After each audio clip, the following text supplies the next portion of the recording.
C'est Réma. Dieu est ici, sur Réma, qui veut être connu.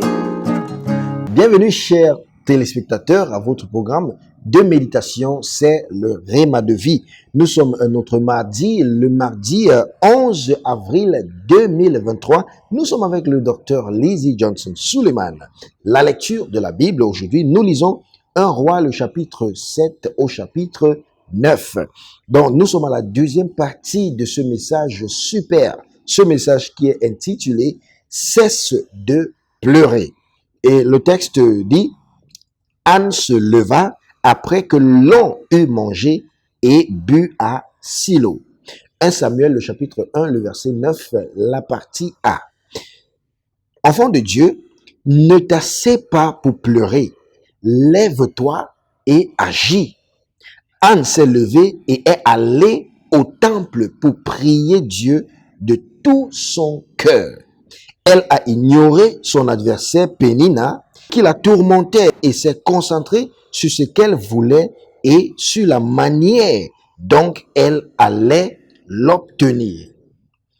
Que désires-tu dans la maison de Dieu?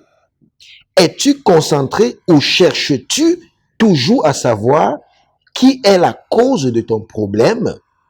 Bartimée, mendiant aveugle, ne s'est pas soucié de ceux qui essayaient de l'arrêter. Plus il essayait de l'arrêter, plus il criait encore plus fort. « Fils de David, aie pitié de moi !» La femme sunamite se leva et alla à la rencontre du prophète. Et quand le serviteur du prophète Géasi lui demanda même si tout va bien, elle répondit que tout va bien. Mais quand elle est arrivée au pied d'Élisée, elle a placé sa demande. Dieu est touché par ta requête.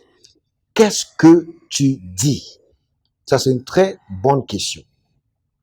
Arrête de pleurer et prie. Cesse de pleurer et commence à prier.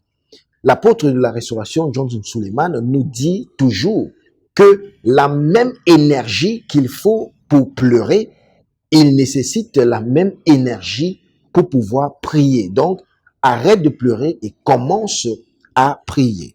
Apocalypse 5, le verset 5. Et l'un des vieillards me dit, ne pleure point, voici le lion de la tribu de Juda, le rejeton de David, a vaincu pour ouvrir le livre et les 7 sceaux. Priez jusqu'à ce que vous soyez victorieux.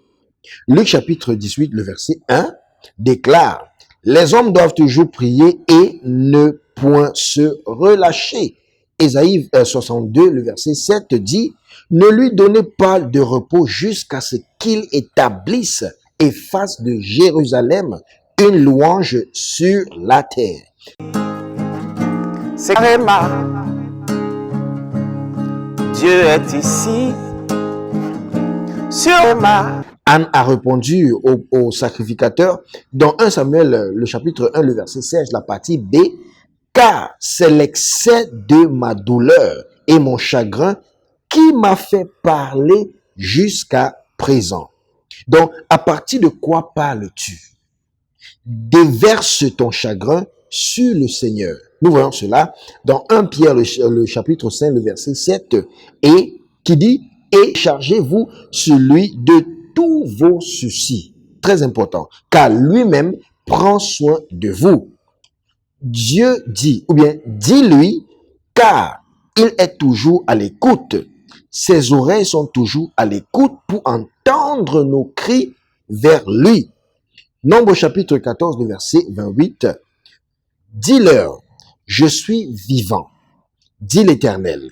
Je vous ferai ainsi que vous avez parlé à mes oreilles. C'est-à-dire, j'accomplirai tout ce que vous avez demandé et toutes vos prières sont entrées dans mes oreilles. Que dis-tu aux oreilles de Dieu? Ça, c'est la question du jour. Qu'est-ce que tu dis? Qu'est-ce que tu es en train de dire? Quand tu es trouvé, quand tu te places dans les situations terrible, comme Anne. Qu'est-ce que tu es en train de dire?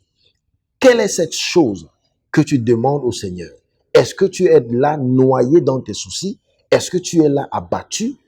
Quel est ce que tu dis au Seigneur? Bien-aimé, prions en ce jour. La prière dit, mon Père, pendant que je prie, je reçois le pouvoir pour combattre dans la prière jusqu'à ce que je sois victorieux par le feu. Je reçois le pouvoir pour pouvoir combattre dans la prière, très important, dans la prière jusqu'à ce que je sois victorieux par le feu. Recevez la victoire de Dieu et que le Seigneur vous bénisse. Amen. C'est Réma. Dieu est ici, sur Réma, qui veut être connu.